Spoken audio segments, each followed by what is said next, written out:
Okay, buckle up. Eh, when I see the riots and stuff like that, I'm always like, Indians being Indians. But it didn't click in my mind mentally what I'm looking at until I seen the cop dressed in all black, almost like blackface. And that's what I remembered the Boston Tea Party. Because I was going off on this a while back, earlier this year, with the whole, was it James Smith and the Black Boys? Where you're in New York and in Pennsylvania, Englishmen, which, excuse me, I gotta be clear. English and British are two different things. Now, if you want to learn more about it, look into it. If you need directions on how to find it, write me. But the English and British are two different things. The English, right? This is why they're even now going back. The History Channel and others are going back and they're saying, oh, Paul Revere never wrote through and said the British are coming, the British are coming, because the English that he was waking up would have been British, right? So he would have been saying, you're coming against yourself. You're coming against yourself. They were like, it doesn't make any sense. So now they're saying he didn't say that. He said something else. But no. They knew exactly what they were calling out. They know exactly who the British were. Get that book, The Negro Question. Get all 6 of them. The other books he writes as well. You're going to be shocked. I mean, I was finding bits and pieces, but I was finding them in ways that couldn't be, substantiated, where you're like, okay, that's solid evidence. This is more of hunches and hearsay. These books answer all of that. And then all the information is coming like what? From the University of Chicago. So here we have this, right? Oh yeah, that's what it was. James Smith and the Black Boys with these English that were tired of the Indians raiding on them. They were tired of the British giving the Indians guns so they could pull off these raids. So they painted themselves black. They painted themselves blackface, put on Indian garments, raided their own people until the rest of the English were fed up with it and wanted to go against the Indians. Agent provocateurs. We've seen this. It's going on right in your life today. Ferguson, Baltimore. I forget the other place. And now Minnesota.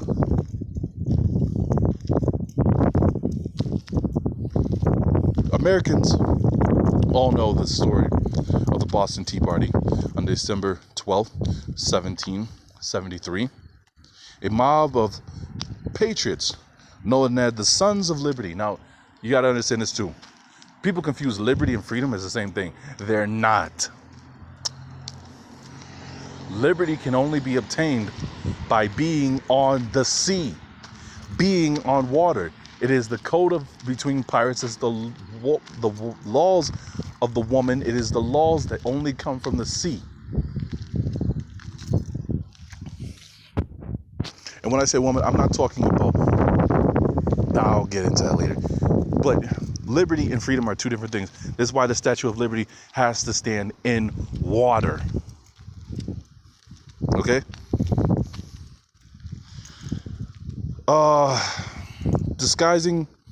Disguised in charcoal, black-faced, and Indian dress, boarded a fleet of ships in Boston Harbor and destroyed a shipment of English tea. Oh, why are you doing this?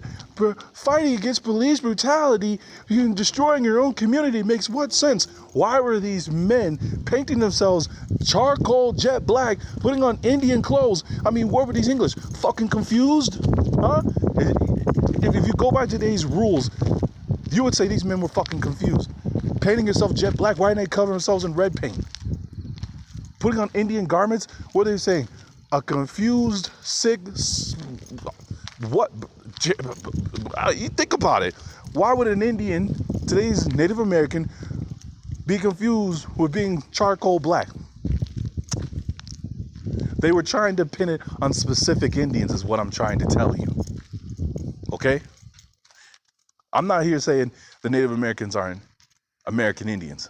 I'm saying that they were specifically going after a specific branch of the Indians that were here. I told you before, read the Webster's 1828 definition of American. The coppered colored races, meaning more than one ethnic group of copper colored people were found here by Europeans.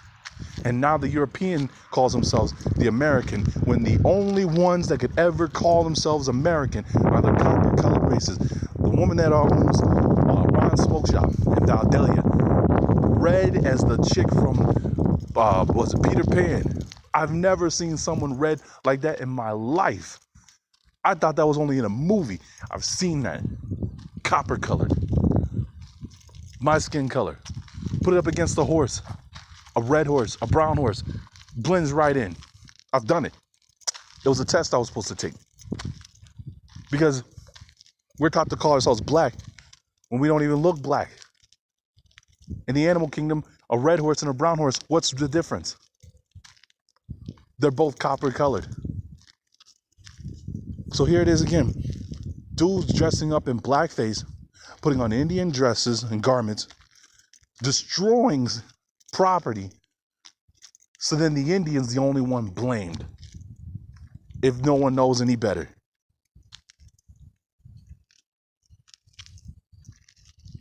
The Black Boys, also known as the Brave Fellas and the Loyal Volunteers, were members of a white settlement movement in Conococheague Valley in Colonies, Pennsylvania.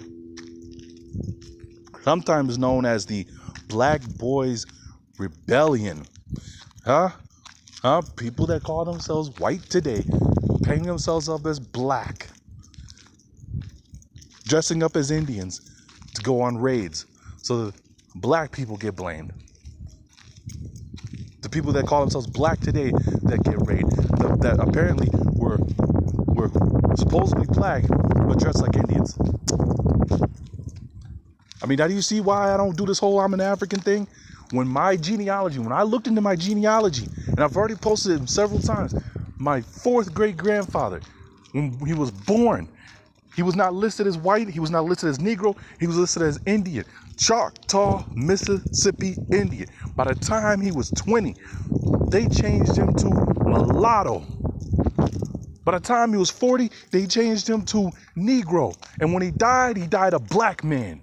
Now, how did his complexion change from the time he was born a Choctaw and nothing else to when he died as a black man?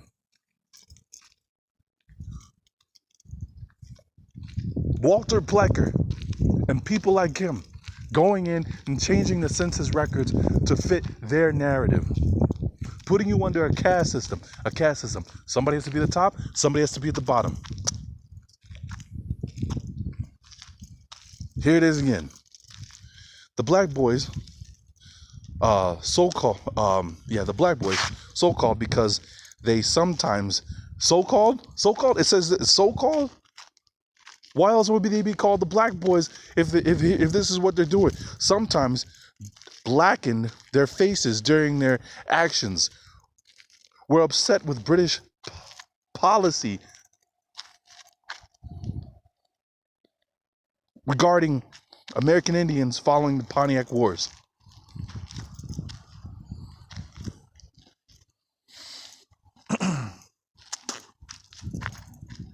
So you really want to help out my people? Research, study, learn law, and go back to these old history books. Go back to history books. If you can get your hands on them, go back to your colleges. Get these books that are about the history, about the land that you're living in. Go back and get them during the 1600s and the 1700s. Because around the 1800s, that's when the full takeover went and the caste system really kicked in. That somebody had to be white, somebody had to be black. No more you are what your fathers were. No more you are a native people, you are an indigenous people. It's all, you're either a white person or you're a black person. Did you know that somebody that looked like me, that somebody that looked like Michael Jordan, There was a man that came over from Egypt, and he listed on his documents and everything like that. He was an Egyptian, where he was born. You know, when they got to America, they said no. They stamped him as white. He looked like Michael freaking Jordan, and they stamped him as white. Why? Because of where he's from. Because if you check white on any public documents, you're saying you're from Europe, you're from Middle East, and you're from North Africa. And Egypt lies in North Africa. If you say that you're black, you're not from anywhere. It literally says, when you check the box black, on any census or any documents, you're saying you're from a black racial group. And it doesn't give you any continent to claim. So literally, black people in America, whenever someone says they're black or checks black, they're literally saying, I'm just of a racial group. I have no homeland. I have no land to go to. I don't exist. I have no nationality that you can send me to in times of trouble.